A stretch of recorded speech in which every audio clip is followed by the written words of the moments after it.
Саламатсыңарбы балдар?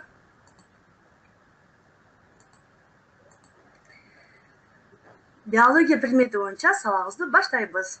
Эгер сабакка даяр болсоңор, экранга жакын келип, ыңгайлуу отуруп, керектүү жерлерин жазып отурсаңар болот. Бүгүнкү сабактын темасын жазып алгыла балдар. Жаныбарлар жөнүндө маалымат, алардын өзгөчөлүгү. Сабактын максаты балдар, жаныбарлар дүйнөсүнүн көп түрдүүлүгүн көрсөтүү, жаныбарлардын өзгөчө белгилерин аныктоо, алардын классификация принциптерин карап чыгуу, жаныбарлар менен өсүмдүктөрдүн ортосундагы окшоштуктарды жана айырмачылыктарын изилдеп ачып берүү. Зоология балдар, бул жаныбар жөнүндөгү илим. Грек тилинен зоон жаныбар дегенди билдирет. Жаныбарлардын түзүлүшүн, жашоосун жана ошондой эле түрлөрдүн курамын, таралышын, келип чыгышын жана адамдын жашоосундагы, жаратылыштагы маанисин изилдейт. Зоология бул өзүнүн тарыхы, өзүнүн изилдөө ыкмалары, атайын бөлүмдөрү бар, ал тургай атайын илимдерди камтыган чоң илим балдар. Этология мисалга келтирсек, бул жаныбарлардын жүрүм туруму жөнүндөгү илим. Энтомология курт кумурскалар жөнүндө илим. Орнитология куштар изилдейт. Герпетология сойлочулар жөнүндө илим. А эми болсо батрахология амфибияларды изилдөөчү илим болуп эсептейт. Ихтиология балыктар жөнүндөгү илим. Арахнология мүмкүн уккандырсыңар жөгөмүштөр жөнүндөгү илим. Жер жүзүндө балдар 1,5 миллионго жакын жаныбарлардын түрлөрү бар. Алар дүйнө жүзү боюнча тараган. Жаныбарлар сырткы жана ички түзүлүшү жана жашоо тиричилиги боюнча ар түрдүү болушат. Жаныбарлардын көп түрдүүлүгүн багыттоо үчүн систематика илими бар. Систематика бул белгилүү эрежелерге ылайык курулган биологиялык таксондорду тандоонун негизинде жаныбарлар дүйнөсүнүн бирдиктүү системасын түзүүгө арналган биологиянын бир тармагы. Таксон бул классификация бирдиги балдар. Зоологиянын негиздөөчүсү байыркы грек философу Аристотель болгон. Ал биринчи жолу жаныбарларды топторго бөлүү жөнүндө ойлонгон. Ал жаныбарлардын сырткы көрүнүшүнө, дене түзүлүшүнө жана жүрүм турумунун айрым өзгөчөлүктөрүнө жараша биринчи классификациясын түзүп, жаныбарларды каны бар жана кансыз деп бөлгөн. А эми болсо Карл Линней бул швед доктору жана табиат изилдөөчүсү. Карл Линней систематиканын негиздөөчүсү деп аташат. Систематика бул бинардык номенклатурага негизделген бардык организмдин кош аталышы, тукумдуу жана түрдү көрсөтөт. Жаныбарлардын классификациясы организмдердин бири-бирине окшоштугунун даражасына ылайык курулат.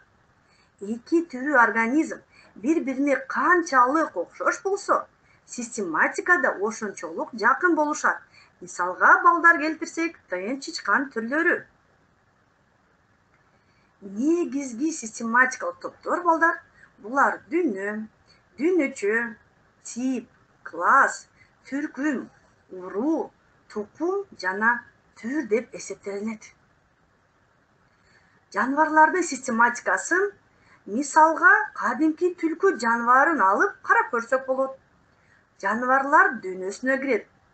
Хордарлар тибине, сүт эмүүчүлөр классына, жыркычтар түркүмүнө, иттер уруусуна, тукуму түлкүлөр болуп эсептелет. Кадимки түлкү түрү. Жаныбар дүйнөсүн балдар биз эки дүйнөчөгө бөлө алабыз. Бул бир клеткалуулар дүйнөчөсү жана көп клеткалуулар дүйнөчөсү. Бир клеткалуулар дүйнөчөсүнө балдар саркодалуулар жана шапалактуулар тиби кирет. Экинчи тип бул споралуулар тиби, үчүнчү инфузориялар тиби. А эми болсо көп клеткалуулар дүйнөчөсүнө ичеги көңдөйлүүлөр тиби, жалпак курттар, жумуру курттар, мунак курттар тиби, моллюскалар, муунак буттуулар жана хордоглор типтери киришет. Эми болсо балдар, биз жаныбарлардын өзгөчөлүктөрүн карап чыгайлы. Биринчи өзгөчөлүгү клетканын кабыгы жоктугу. Мисалга, өсүмдүктөр менен салыштырсак, өсүмдүктүн клетканын түзүлүшү целлюлозадан турган клетканын кабыгын көрө алабыз. Вакуольдор, пластидалар бар, клетканын борбору жок. Сактоочу зат өсүмдүктөрдө крахмал болуп эсептелет. Эми болсо жаныбардын клетканын түзүлүшүн карасак, клеткасы сыртынан мембрана менен капталган. Вакуольдор, пластидалар жок, бирок клетка борбору бар. Сактоочу зат жаныбарларда гликоген балдар. Жаныбарлар даяр органикалык заттар менен азыктанат. Аларды биз гетеротрофтор деп атайбыз. Алар жаныбарлар активдүү кыймылдай алышат. Атайын кыймыл органдарына ээ. Жаныбарлар белгилүү бир өлчөмгө чейин кандайдыр бир убакыттын ичинде гана өсөт. Өсүү процесси жаныбарларда чектелген. Эми болсо биз өсүмдүктөрдү карап чыксак балдар, аларды эстесеңер билебиз, жашоосу бүткөнгө чейин өсө алышат. Кийинки өзгөчөлүгү көпчүлүк жаныбарларда органдар системасы бар. Нерв системасы, тамак сиңирүү системасы, бөлүп чыгаруу, көбөйүү системасы, кан айлануу, дем алуу, таянгыч жана кыймылдаткыч системалары. Эми болсо балдар, жаныбарлардын жашоо чөйрөсүн карап көрөлү. Жаныбарлардын негизги жашоо чөйрөсү булар суу, кургактык, аба жана топурак. Органикалык жашоо чөйрөсүн жөнүндө унутпашыбыз керек. Мисалга келтирсек, мителер. Эми болсо балдар, кеп кезеги кайталоо үчүн суроолорго келип жетти. Фунт коюп угабыз жана ойлонобуз. Биринчи суроо балдар. Жаныбарларды изилдөөчү илим: А. Биология, Б. Ботаника илими, В. Экология илими, Г. Зоология. Кандай деп ойлоносуңар балдар? Туура жооп балдар, жаныбарларды изилдөөчү илим албетте бул зоология илими. Жооп Г балдар. Экинчи суроо балдар анда. Ким зоологиянын негиздөөчүсү деп эсептелет? Мүмкүн бул А. Теофраст, философу, Б.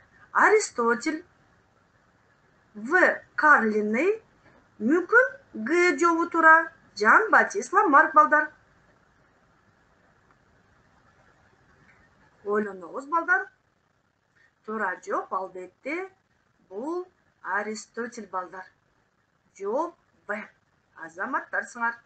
Үчүнчү суроо балдар.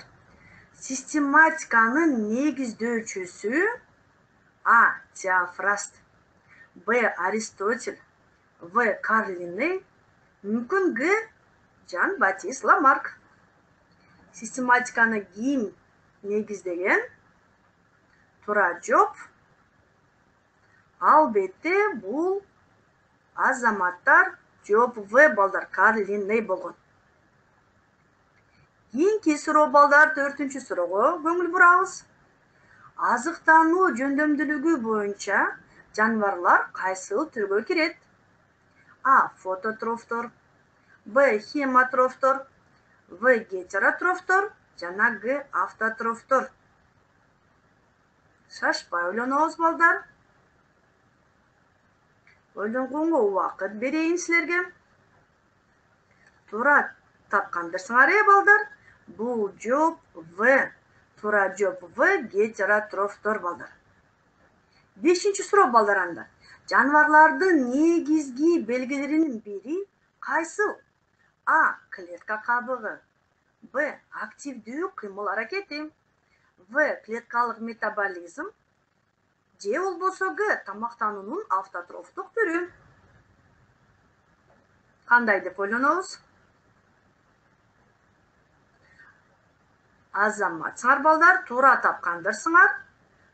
жооп Б балдар активдүү кыймыл аракети деп азыр эле сабак учурунда айтканбыз. 6-суроо балдар. Жаныбарлар дүйнөсүнө канча түр кирет? А. Мүмкүн 500 миң. Б. Мүмкүн 1 миллионго чейин жетет. Мүмкүн В деген жооп турадыр 1,5 миллион. Мүмкүн Г деген жоопту карап көргүлө 3 миллион. Кайсыл жооп туура балдар? Ойлонобуз. Туура жообу балдар В. 1,5 миллион түр кирет балдар. Азаматтар сыңар. Эми балдар, суроолорго туура жооп бергендер үчүн азаматсыңар деп мактап кетмекчимин силерди. Ушинтип балдар, сабагыбыз аягына келип жетти. Көңүл бурганыңар үчүн чоң рахмат. Келерки сабакта көрүшкөнгө чейин сак саламатта калгыла балдар.